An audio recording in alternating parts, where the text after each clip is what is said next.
Hujan deras yang terjadi sejak Kamis pagi 22 Januari 2026 membuat sejumlah wilayah dan ruas jalan di DKI Jakarta terendam banjir. Kemudian apa penyebabnya dan seperti apa penanganannya? Kita akan bahas bersama dengan sejumlah narasumber melalui sambungan daring. Sudah ada Kepala Pusat Data dan Informasi Kebencanaan BPBD DKI Jakarta, Muhammad Yohan, dan juga peneliti limnologi Badan Riset dan Inovasi Nasional atau BRIN, Muhammad Fahrudin. Selamat pagi Pak Yohan, Pak Fahrudin. Selamat pagi, Mas. Selamat pagi. Ya, saya ke Pak Yohan dulu. Pak Yohan, untuk di Jakarta sendiri ini kan dari dini hari tadi sudah hujan nih Pak ya, sampai sekarang paling tidak. Nah ini untuk pagi ini mana saja titik-titik yang terdampak banjir dan juga mungkin jalan-jalan yang tergenang Pak? Baik, data terkini pukul 7 ya. Ini ada 125 RT yang masih tergenang, kemudian paling banyak itu di Jakarta Selatan ya, ada 55 RT yang tergenang, di Jakarta Barat ada 38 RT yang tergenang. Kemudian ada pengungsian juga di 9 titik ya, dan ada 14 ruas jalan yang tergenang sampai dengan saat ini. Untuk ruas jalan yang tergenang ini ada 14 ruas jalan yang tergenang. Ini ketinggiannya juga cukup signifikan ya. Kalau dirata-ratakan ini di atas 30 sentimeter ya, 30, ada yang 50, ada yang 65 gitu. Jadi tentunya pagi ini pasti sama seperti kemarin ya, untuk yang berangkat ke tempat tugas maupun ke sekolah ini agak terhambat ya. Untuk di internal Pemprov DKI Jakarta sendiri, tadi malam Pak Gubernur sudah mengeluarkan Pasekda ya, melalui Pasekda sudah mengeluarkan instruksi untuk internal, untuk ASN dan seluruh yang bekerja di Pemprov DKI Jakarta ini diperbolehkan untuk melaksanakan WFH ya, dengan pertimbangan khusus dari pimpinan di masing-masing unit. Jadi kira-kira itu situasi terkini ya di Jakarta ya. Dan pada saat ini pun terpantau kami masih melakukan operasi modifikasi cuaca bersama dengan BNPB ya. Kemarin itu kalau di total kemarin itu ada sekitar 7 penerbangan OMC. Ini pun dengan 7 penerbangan masih tidak bisa dibendung ya, tidak bisa dibendung. Genangannya masih terjadi dan cukup banyak terjadi di Jakarta, karena memang salah satu kendala teknis adalah pada saat pelaksanaan kemarin di Halim Perdana Kusuma itu pagi itu hujannya sangat-sangat deras dan mempengaruhi durasi penerbangan ya, yang biasanya kita mulai pagi akhirnya kita harus mulai di siang hari di pukul 12 ya. Dan pada akhirnya yang biasanya kami bisa melaksanakan 3 kali penerbangan, kemarin itu maksimal 2 penerbangan.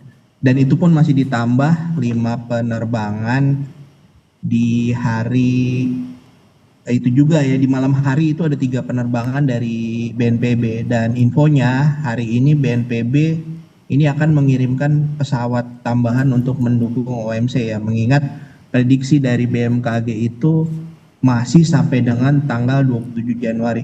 Sedianya Pemprov DKI Jakarta itu kemarin ya menyelesaikan OMC, tapi dengan situasi seperti ini kami dapat instruksi langsung dari Pak Gubernur untuk melanjutkan bersama-sama BNPB itu sampai dengan tanggal 27 Januari ya, di akhir prediksi cuaca ekstrim daripada BMKG. Demikian, Mas. Kemudian Pak Yohan, untuk modifikasi cuaca hari ini itu ada berapa pesawat Pak total yang akan dikerahkan Pak? Alhamdulillah nampaknya hari ini akan ada 3 pesawat ya. Akan ada 3 pesawat, 1 dari BNPB, 1 dari BPBD, kami dibantu oleh TNI Angkatan Udara untuk pesawat ya. Mudah-mudahan hari ini bisa 3 penerbangan juga. Namun nampaknya kalau pesawat dari BPBD ini baru mau terbang ya, kalau saya pantau ya dari dari Halim. Dan pesawat dari BNPB sendiri sudah ada yang terbang ini melakukan OMC ya. kemungkinan hari ini kalau digabung ini mungkin bisa sekitar 10 penerbangan ya, karena adanya tambahan penerbangan itu. Namun demikian, pelaksanaan OMC itu adalah opsi terakhir yang bisa diambil ya. Jadi jangan kita mengandalkan OMC ini. Langkah-langkah preventif justru yang lebih banyak harus dilakukan sepanjang tahun ya. Buktinya kita masih mengadakan OMC pun ya masih terjadi genangan ya. Fokusnya sebetulnya bukan di situ. Fokusnya sepanjang tahun ini kita harus kaji betul, menjaga salurannya seperti apa, karena memang yang namanya genangan itu tidak mengenal batas administrasi ya. Pastinya genangan atau banjir itu dari hulu ke hilir, dan kami sudah melakukan banyak Pemprov DKI Jakarta, bahkan di titik-titik tertentu sesuai kebutuhan kita melakukan pembebasan lahan untuk membuat embung ya, untuk mengurangi debit air yang akan mengalir di Jakarta. Jadi memang cuacanya sangat ekstrim ya. Saya merasakan betul, bukan kemarin tapi di tanggal 21 itu memang sudah diprediksi akan terjadi genangan banyak ya. Tapi di tanggal 21 kita optimalkan, cenderung tidak ada kendala teknis, itu 8 penerbangan. Sehingga tidak ada terjadinya genangan di tanggal 21 ya. Padahal menurut BMKG puncaknya itu di tanggal 21 itu, tapi akhirnya di tanggal 22 ya, karena dengan kendala-kendala yang saya sudah sebutkan ini akhirnya masih terjadi genangan ya. Jadi sementara itu yang bisa saya sampaikan. Ini Pak, dari 125 RT yang tadi sampai dengan jam 7 pagi terendam, ini titiknya yang paling parah itu di sebelah mana, dan apakah memang ini titik-titik yang sebelumnya sering sekali dan berulang terendam banjir, Pak? Betul, ini salah satunya contohnya di Kampung Melayu ya. Kita juga sudah menyampaikan melalui early warning system, karena hujannya bukan hanya terjadi di Jakarta ya, ini juga di Bogor, Depok juga terjadi hujan terus. Jadi early warning system kita sudah menyampaikan kepada masyarakat, khususnya yang tinggal di bantaran kali ya, seperti di Kampung Melayu, kita sudah sampaikan bahwa dalam beberapa jam ke depan ini air akan sampai ke Jakarta. Jadi dilihat kembali ini memang untuk pengungsian terkait dengan kejadian banjir atau genangan ya, ini pengungsiannya itu datanya itu cukup fluktuatif, karena umumnya ketika genangannya itu cenderung cepat surut, warga itu langsung kembali ke tempat tinggalnya masing-masing. Jadi sampai dengan saat ini jumlah pengungsinya mendekati 500 pengungsi di 9 titik ya, di 2 wilayah kota. Tapi bisa jadi sejam ke depan ini bisa berkurang atau mungkin bisa bertambah ya, masih fluktuatif sekali gitu, situasinya. Total sampai jam 7 paling tidak 500 pengungsi di 9 titik ya Pak ya. Saya mau ke Pak Farudin. Pak Farudin, tadi diakui memang beberapa titik yang terendam banjir di pagi hari ini memang berulang gitu ya, terutama tadi di Kampung Melayu, kemudian mungkin di Rawabuaya juga dari kemarin itu terendam banjir setelah hujan deras. Ini kenapa kemudian bisa terjadi terus-menerus Pak, dan di titik yang itu lagi gitu? Ya, jadi kan kita tahu bahwa memang terakhir ini kan intensitas hujannya tinggi ya. Kemarin kira-kira 170-an gitu ya, milimeter per hari gitu ya. Nah, itu salah satu faktor. Faktor yang kedua, kita tahu bahwa di Jakarta itu kan terjadi penurunan muka tanah ya, yang cukup tinggi gitu ya. Ada yang 5 cm sampai 15 cm per tahun menurut data-data itu gitu. Nah, kombinasi itu memperparah terjadinya banjir. Plus mungkin sistem drainase itu perlu kita kaji ulang gitu ya. Sistem drainase yang di sana, apakah itu dulu disusun, direncanakan untuk banjir-banjir yang ekstrim gitu. Nah, itu perlu dievaluasi yang lebih detail gitu. Saya kira itu yang ada di Jakarta gitu itu. Kemudian kalau kita melihat juga permukiman gitu ya Pak Farudin, dan juga mungkin kalau di hulu ini kan tadinya tidak terlalu banyak hunian, kemudian sekarang semakin banyak hunian. Jadi ada juga kemungkinan gitu Pak ya, air lebih cepat untuk turun ke wilayah Jakarta, terutama di wilayah yang rendah seperti itu. Ya, jadi memang kalau kita bicara banjir untuk mitigasi, kita bicaranya sistem hidrologi. Artinya kita bicara satu hidrologi das gitu ya, dari hulu sampai hilir. di hulu kita usahakan air itu sebanyak-banyaknya itu meresap ke dalam tanah. Karena itu apa? Karena itu untuk sebagai cadangan air tanah ketika musim kemarau gitu. Nah, ketika ke hilir itu kita usahakan itu juga sebanyak-banyaknya. Tapi kan kondisi di Jakarta itu kan berbeda-beda. Kalau di Jakarta Selatan mungkin bisa dengan sumur resapan gitu. Di utara itu malah justru muka air tanahnya itu dangkal. Jadi itu nggak bisa. Nah, sehingga kalau kita menggunakan misalkan sumur resapan itu kalau di selatan itu bisa sebagai cadangan air tanah dan sekaligus untuk mitigasi banjir. Kalau di utara itu nggak bisa, hanya untuk menunda banjir aja gitu. Nah, itu juga ada mungkin saya kira di Jakarta juga sudah banyak yang dilakukan, tapi mungkin perlu ditingkatkan. Misalkan kolam-kolam retensi, apakah sudah cukup gitu kan? Pertanyaan-pertanyaan. Terus daerah-daerah yang rendah itu apakah sistem drainasenya, pompanya sudah cukup memadai? Bukan jumlahnya saja ya, pompa kita bicara kapasitas pompa itu. Dengan curah hujan yang ekstrim, apakah pompa ini mampu untuk menyedot air untuk dialirkan ke laut gitu. Nah, saya kira itu. Oke, baik. Nah, ini yang kemudian saya tanyakan ke Pak Yohan. Pak Yohan, kalau untuk dari BPBD sendiri terkait dengan banjir yang terjadi beberapa minggu terakhir ini, bagaimana kemudian Pak untuk upaya pemompaan, terutama mungkin di jalan-jalan yang tergenang, kemudian banyak sekali macet dan bahkan tidak bergerak gitu ya. Seperti apa kemudian penyediaan pompa air yang bisa untuk menyedot air di jalan-jalan yang tergenang, Pak? Baik, sebetulnya kewenangan untuk menjawab pompa itu tidak ada di kami di BPBD ya. Kalau kami lebih kepada unsur penyelamatan. Namun demikian, kalau boleh saya bantu jelaskanlah masalah pompa. Sebetulnya dalam beberapa hari ini pompa itu cenderung tidak ada masalah ya, baik jumlah maupun pengerahan pompanya ya. Bahkan kalau tadi saya cerita di tanggal 21 itu rekan-rekan dari Dinas Sumber Daya Air itu melakukan sirkulasi pompa, jadi di titik-titik tertentu yang memang dianggap butuh bantuan itu dialihkan pompanya ya, pompa mobilenya.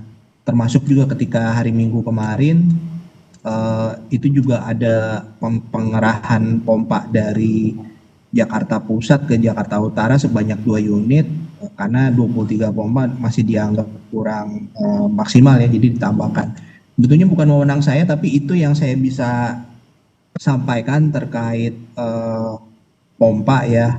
Namun kalau boleh saya remarks lagi, tadi betul juga yang disampaikan oleh Pak Fahrudin ya, bahwa memang di sisi hilir memang di wilayah utara itu memang terjadi penurunan muka tanah, tapi yang lebih dominan itu adalah karena ada fenomena rob yang terjadi sejak bulan November kemarin ya, sehingga di wilayah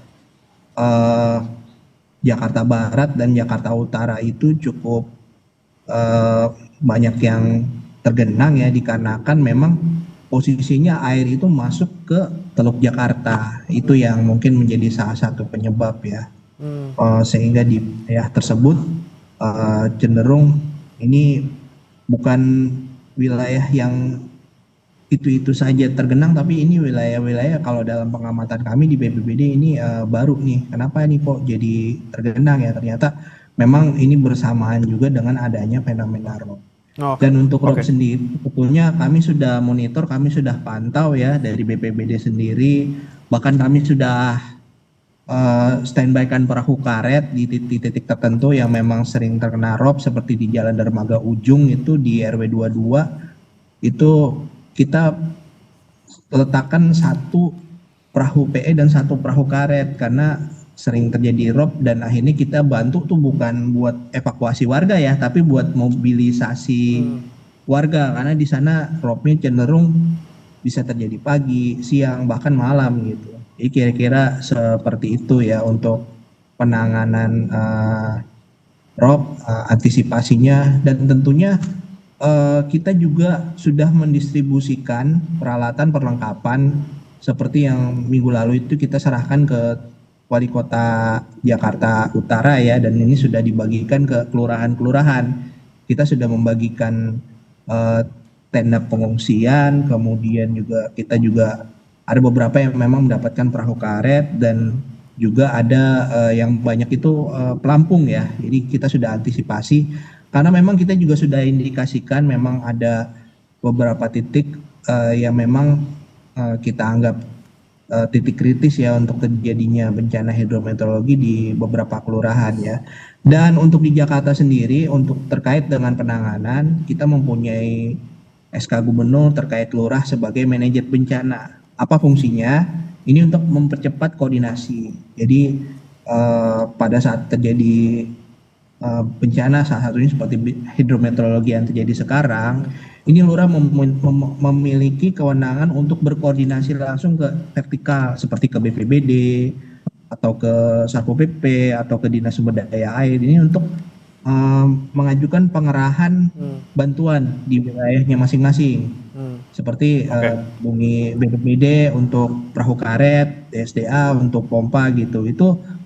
Itu yang kita lakukan, penanganan cepat di Jakarta itu seperti itu ya. Jadi memang kita bisa lihat nanti bagaimana lurah-lurah kita bekerja, khususnya di wilayah hidrometeorologi.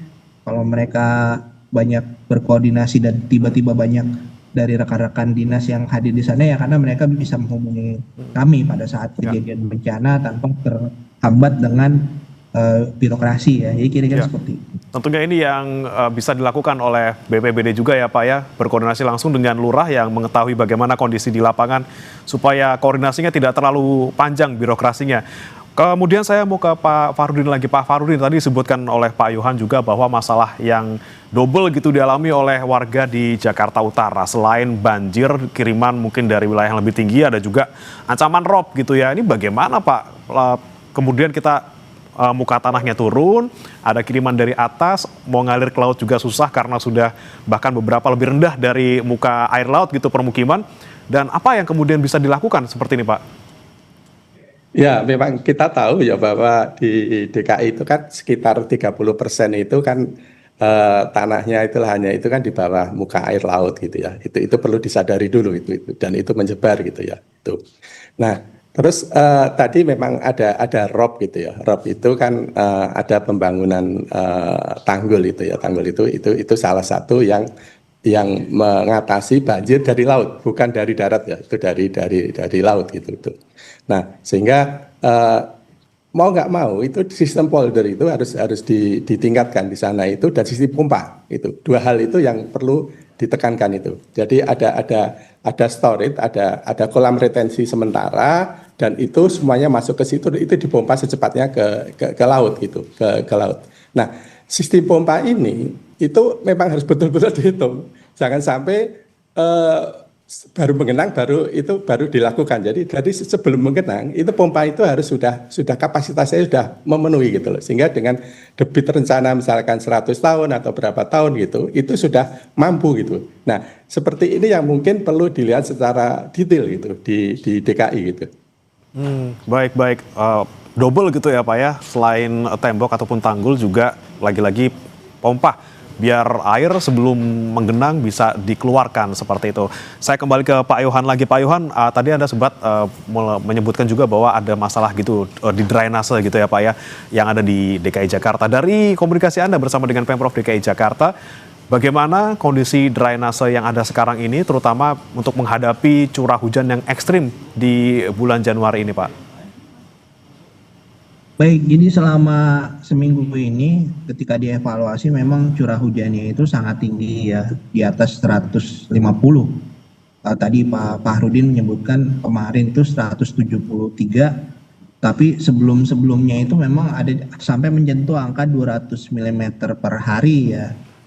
Jadi selama seminggu ini memang 2 kali ini terjadi yang besar ya genangannya. Itu dikarenakan apa? Karena kalau dihitung kapasitas rata-rata dari saluran air yang ada di Jakarta itu kalau dirata-ratakan semua, baik itu saluran mikro, makro maupun kali ya, itu hanya maksimal 150 mm rata-ratanya. rata-rata ya. Jadi bukan hanya di satu titik aja, tapi rata-rata gitu. Berarti ada yang lebih, ada yang kurang ya. Nah ini yang mengakibatkan eh, mau nggak mau airnya itu meluap ya, karena yang dikhawatirkan dari BMKG yang disampaikan pada saat kemarin itu kita live juga ya, itu Pak Gustiawan dari BNPB itu menyampaikan bahwa yang dikhawatirkan ini durasi hujannya yang cukup lama ya. Karena ketika ada durasi hujan yang cukup lama, ini pastinya akan ada peningkatan debit air yang cukup lama juga. Jadi otomatis pasti akan meluap itu air di salurannya ya, udah over capacity gitu dibanding daya tampungnya hanya 150 tapi sempat 173, sempat di atas 200 gitu. Oleh karena itu kembali lagi ya, bisa jadi dampaknya lebih parah jika kami tidak melakukan apapun di saat ini, apalagi yang namanya OMC ya. Jadi sudah sejak awal tahun ini Pak Gubernur memang sudah mengarahkan opsi terakhir ini harus diambil, karena kita tidak bisa melawan kehendak alam ya. Walaupun apel-apel kesiapsiagaan semua sudah dicek gitu, tapi nampaknya sudah harus diambil opsi terakhir sehingga kita mengadakan yang namanya operasi modifikasi cuaca. Dan pertimbangan ini pun bukan murni dari kami, tapi ada juga dari BMKG dan dari BNPB ya. Itulah kenapa BNPB mendukung Jakarta meskipun area semai mereka nggak sepenuhnya di Jakarta, karena mereka juga sebetulnya operasi OMC untuk di wilayah Bodetabek ya, Bogor, kemudian Depok, Tangerang juga, ya wilayah Banten. Jadi itu fokus penerbangan mereka. Tapi yang namanya aliran air ataupun yang mengakibatkan genangan itu tentunya tidak mengenal yang namanya batas administrasi ya. Jadi pemahamannya utuh, satu kawasan yang luas ini akhirnya didukung penuh oleh mereka dengan penambahan pesawat sebagaimana yang sudah saya sampaikan di awal tadi ya. Jadi ini jadi lebih banyak lagi. Bisa jadi hari ini bisa ada targetnya mungkin 10 penerbangan ya. Tapi wallahu alam ya, seperti kemarin kan ada kendala teknis di Halimnya karena hujannya sangat deras di Halimnya sendiri ya. Jadi pertimbangan keamanan juga ya, pesawatnya jadi ada keterlambatan dalam terbang gitu. Hal-hal teknis dan non teknis memang kerap menjadi kendala pada saat kita berikhtiar ya untuk menghindari potensi genangan. Jadi kira-kira seperti itu. Oke, jadi memang tadi yang seperti Anda sebutkan Pak Yohan, masalahnya drainasenya bisa menampung sekian, tapi curah hujannya luar biasa tinggi, terutama di hujan ekstrim seperti ini. Saya mau ke Pak Farudin lagi. Pak Farudin, sebenarnya kalau terjadi hujan ekstrim ini, seberapa sering sih Pak? Dalam setahun mungkin kalau kita bisa batasi gitu. Wah, kalau itu sering itu saya sendiri kurang tahu itu, terus terang. Saya bukan ke arah itu. Tapi memang dengan perubahan iklim global itu terjadi peningkatan intensitas. Sebenarnya kan itu yang perlu untuk pengendalian banjir itu. Jadi intensitasnya itu meningkat secara drastis gitu, meningkat intensitas hujannya. Nah, sehingga kalau kita merencanakan suatu perencanaan untuk drainase, itu kan kita menggunakan hujan rencana yang periode ulangnya misalkan 100 tahun segala macam gitu. Nah, itu perlu dimasukkan unsur-unsur terjadi peningkatan intensitas yang disebabkan oleh perubahan iklim global gitu loh. Jadi kan selama ini kan kalau kita ngitung curah hujan itu pada hujan-hujan yang sebelumnya gitu kan. Nah, ini kita juga kalau kita mau melakukan untuk perencanaan, kita juga harus menghitung peningkatan intensitas hujan karena perubahan iklim global itu.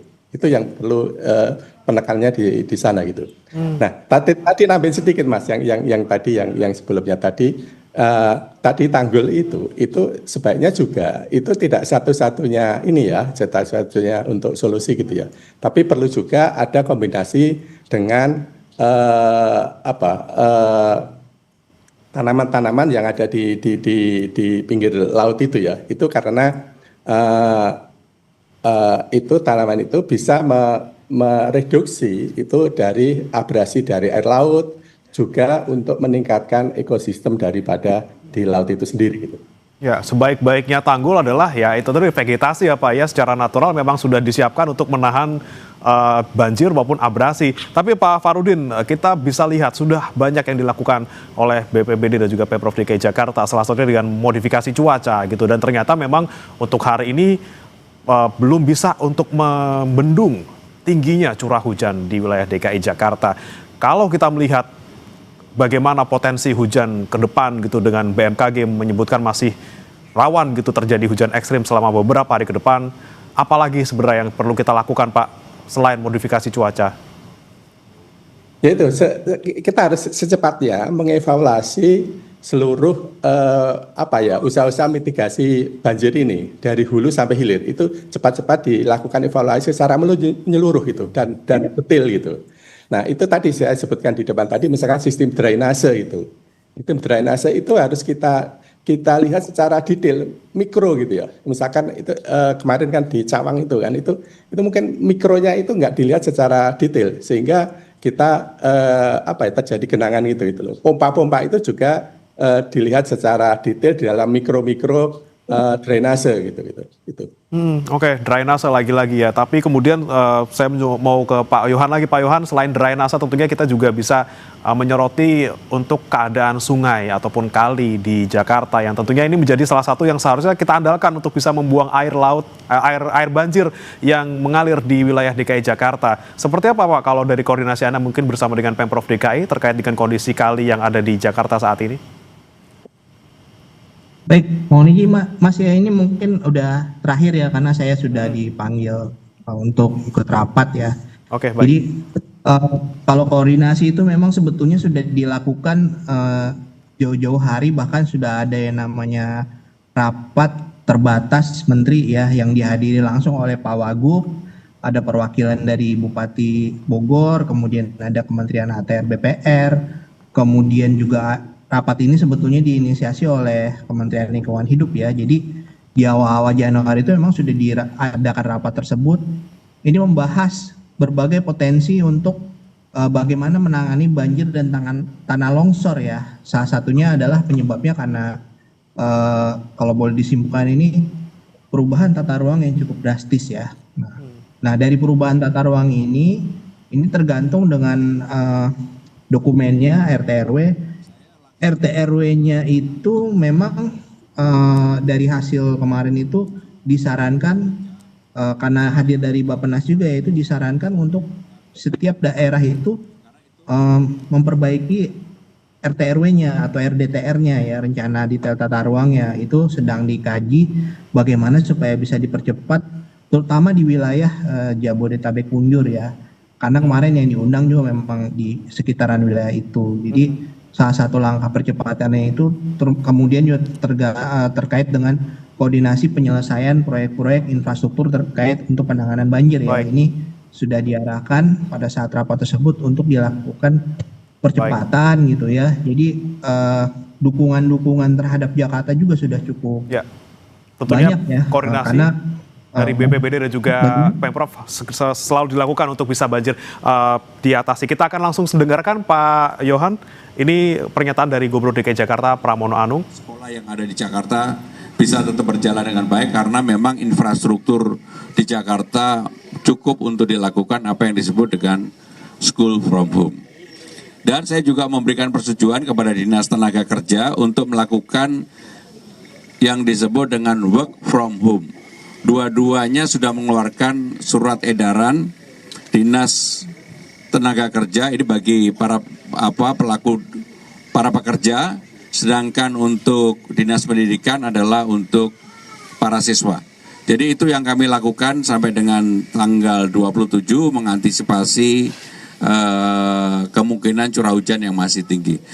Kalau nanti kemudian kita prediksi masih perlu dilakukan hal yang sama, kami akan melakukan untuk itu. Jadi itu yang kami lakukan. Baik, kalau ada pertanyaan, kalau tidak ada terima kasih. Pertanyaan saya yang pertama Pak, apakah benar Pak titik banjir di Jakarta itu bertambah? bertambah, maksudnya dari wilayah yang tadinya agak banjir sekarang jadi banjir. Ada berapa sih Pak titik banjir di Jakarta? Terus kemarin Bapak bilang ada pompa baru yang baru dibeli, itu mengganti pompa yang rusak atau menambah jumlah pompa. Lalu yang terakhir Pak, ada isu pengendara di Grogol meninggal dalam mobil karena macet akibat banjir. Itu tanggapannya seperti apa? Terima kasih. Jadi yang pertama yang meninggal, innalillahi wa inna ilaihi rajiun, terus terang saya berduka untuk itu. Karena memang yang meninggal saya sudah membaca beritanya walaupun saya belum secara langsung bertemu. Dan saya tadi sudah memerintahkan kepada Dinas Kesehatan untuk mendata, mencari tahu bagaimana proses meninggalnya.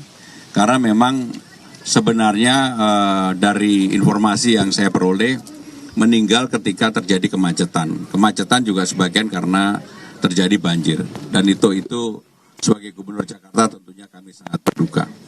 Untuk pompa kami akan terus tambah. Tadi saya juga sampaikan ke Bu Ika, Kepala Dinas Sumber Daya Air. Kalau melihat persoalan di Jakarta sekarang ini, yang di luar dugaan memang curah hujannya itu tinggi sekali. Jadi cuaca ekstrim yang terjadi, mohon maaf, bukan hanya di kita, bahkan di beberapa daerah kurang lebih juga sama. Tetapi di Jakarta, saya hanya mau bicara urusan Jakarta, kami harus menangani itu. Termasuk penambahan pompa, saya sudah instruksikan kepada Bu Ika untuk kita konsentrasi, satu, menambah pompa, yang kedua adalah normalisasi di beberapa titik, diantaranya di tempat ini, Kali Krukut dan Ciliwung. Jadi tiga itu yang menjadi konsentrasi pemerintah DKI Jakarta. Tadi yang terkait titik banjir itu ada berapa titik banjir dan pompanya yang baru direncanakan berapa Pak? Jadi titik banjir itu terjadi bertambah ketika curah hujannya tinggi. Dan curah hujan yang kemarin sebenarnya tidak setinggi 2 minggu yang lalu. Hanya 2 minggu yang lalu di beberapa titik terutama di utara ini ada sampai 250. Kemarin itu rata-rata 150 tapi durasinya panjang. Jadi titiknya akibat itu pasti juga mengalami penambahan. Untuk pompanya nanti Bu Ika tolong disampaikan. Melalui program Kita Project kita akan menambahkan beberapa lokasi pompa seperti yang telah disampaikan sebelumnya. Baik. Ada lagi? Pertanyaannya kemacetannya Pak seperti apa? Ini kan sampai menimbulkan korban jiwa. Apalagi kalau kemacetan gara-gara banjir itu 2-3 jam. Bahkan kita naik transportasi umum pun sama gitu Pak. Jadi saya sudah meminta dalam kondisi yang seperti ini kepada dinas terkait, apakah itu Bina Marga, Perhubungan, kemudian penanggulangan bencana, dan semua dinas yang terkait termasuk pendidikan, termasuk Kominfo, semuanya harus turun tangan sekarang ini. Sehingga dengan demikian urusan kemacetan memang menjadi perhatian, makanya kenapa saya mengizinkan dilakukan work from home maupun school from home. Itu untuk mengatasi itu. Yang terkait school from home itu berarti termasuk gurunya juga ya Pak? Ya nanti sekolah yang akan mengatur. Swasta juga nggak Pak? Boleh, swasta juga boleh.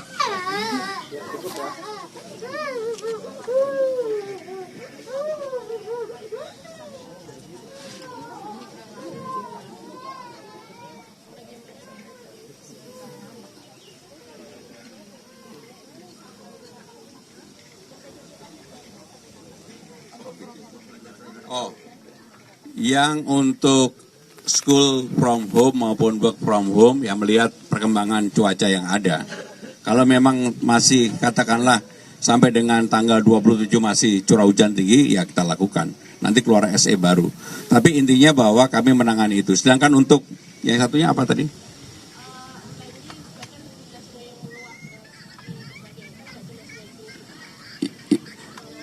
Memang beberapa sungai yang selama ini kan gini, kemarin ini karena curah hujan yang biasanya sungai-sungai di selatan banjir, kan nggak ada yang banjir di selatan. Banjir itu terjadi di utara dan juga di barat. Maka dengan demikian itulah yang kita tangani. Jadi saya tidak mau berandai-andai. Terima kasih. Wassalamualaikum warahmatullahi wabarakatuh.